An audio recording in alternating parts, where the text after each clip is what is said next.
Greetings, Ashen here. Today I'm going to talk to you about my top 3 indie publishers of the decade. Yes, so recently I did a video talking about my top 10 indie comics of the decade. Now, in that I was mostly trying to focus on self-published comics or comics that may have failed to self-publish but then went through small press. That was kind of the category I was going for.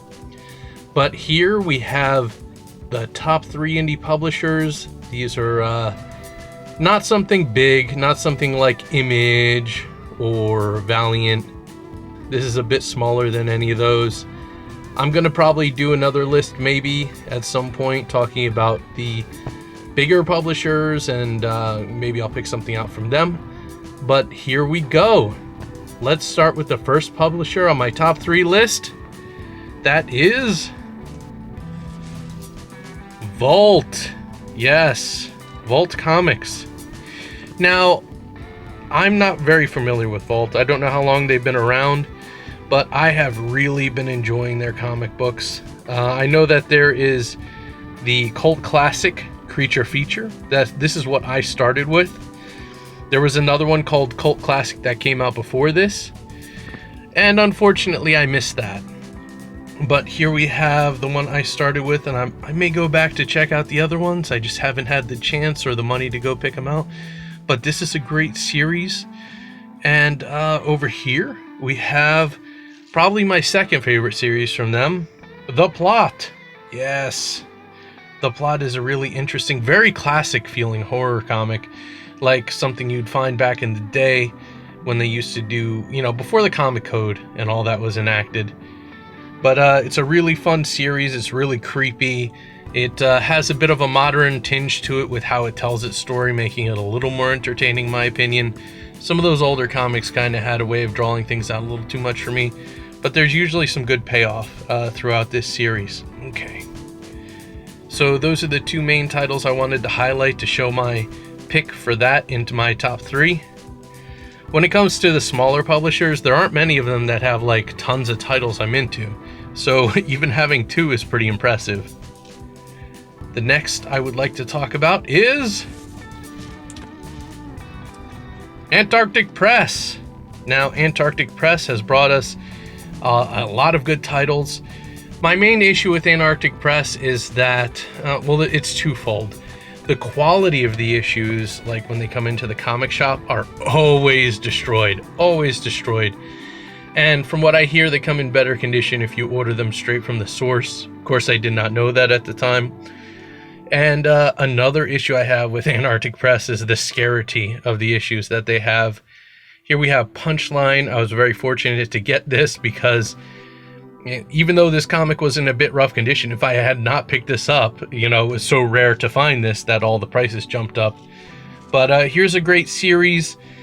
And one of the problems I have with keeping up with this is that it's inconsistent with like how you receive comic books. A lot of the reasons I jump off of Antarctic Press books is because even if I subscribe to them, a lot of times it's a coin toss if they'll show up or not. And this is an issue that I have with these smaller indie presses. I'm not sure why. It's not just exclusive to Antarctic Press, but I guess for whatever reason, it's just the most evident in their line of publishing. But I do love these comics. Punchline is great. And then we have Rags here. This is legendary comic book series. If you haven't been getting into Rags, they do have, I don't know, you might be able to find these comics on eBay. I know that there is a Patreon.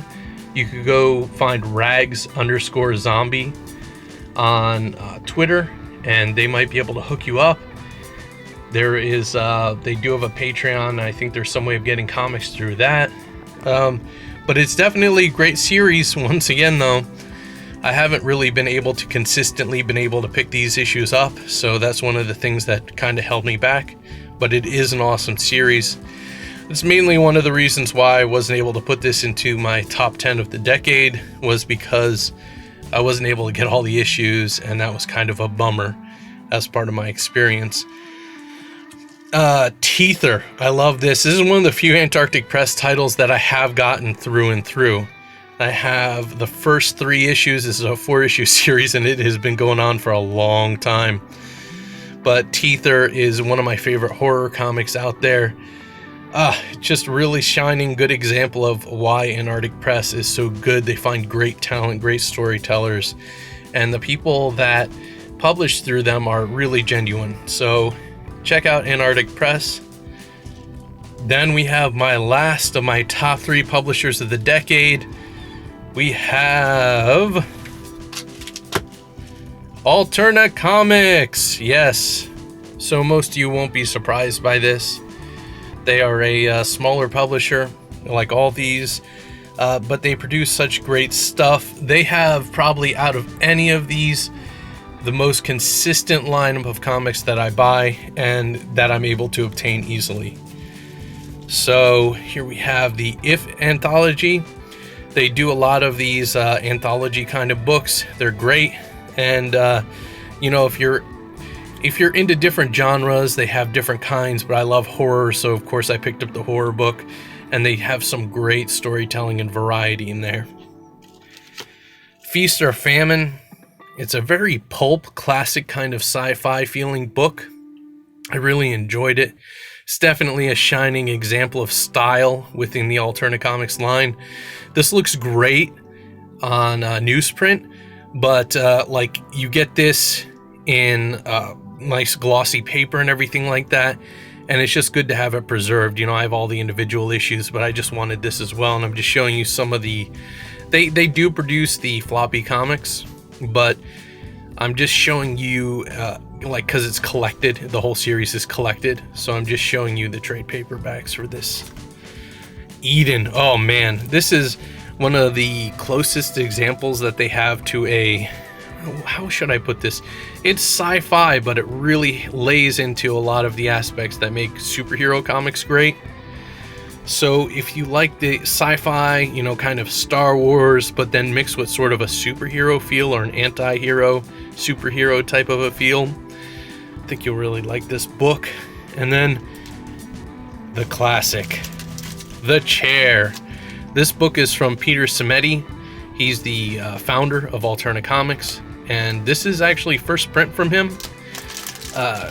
You know, with these kind of comics, I like to put the hardback on them, the one that you can see through, so you get the full experience. This is a first print, and this is really the beginning of it all a long time ago. The Chair really launched everything, from what I understand, and you know, it's great to look back at this and just see where they came from and where they went. So anyway, that's it. This is the, oh man, just so much talent. So many good comics here. Top 3 publishers. Man, look at all that. I mean, anything in here, you know, you're well within your right to enjoy, because these people are passionate comic creators. They have great art in these books, and you can just tell that, you know, these really mattered. And unlike so many comic books nowadays from the big publishers that have no passion behind them, this is where the real talent is. So anyway, I hope you enjoyed this video. I hope you all have a great day. Yes.